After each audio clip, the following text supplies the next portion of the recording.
Dear students, I hope you are well. By the grace of Allah, I am well too. Today we learn rules of degree. এখানে দেখো একটা জিনিস তোমাদের সহজভাবে দিচ্ছি আমি, যাতে তোমরা মনে রাখো, জানতে হবে। ডিগ্রি করার আগে এটা জানতে হবে।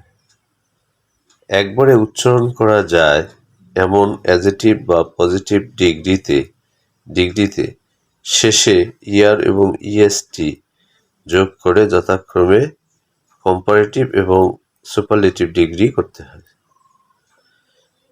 কিন্তু কিছু কিছু পজিটিভ ডিগ্রি আছে যেগুলো কোনো নিয়মে মানে না। গত ক্লাসে তোমাদের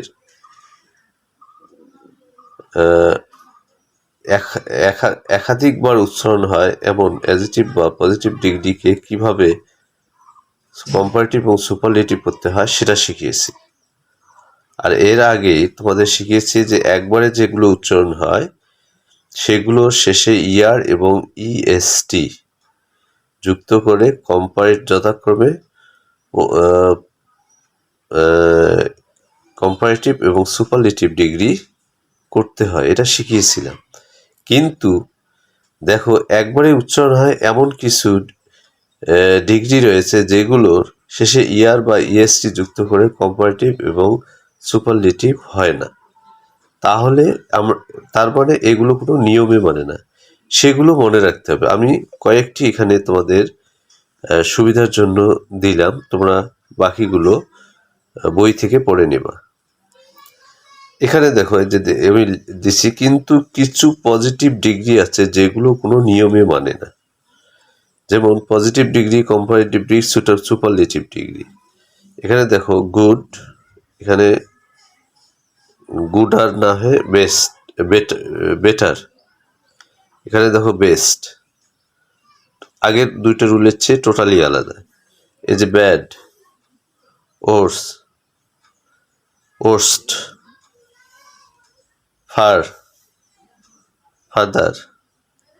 ফাদার্স্ট, লিটল, লেস্ট। এই যে ব্যতিক্রমগুলো, এগুলো তোমাদের মুখস্থ রাখতে হবে। এগুলো মুখস্থ না রাখলে তোমরা ডিগ্রি করতে গিয়ে অনেক সমস্যার সম্মুখীন হবে। তাই এগুলো মুখস্থ করবা। এরকম আরো কয়েকটি আছে যেগুলো তোমরা নিজেরাই খুঁজে নিবা বই থেকে। আচ্ছা, এই পর্যন্ত।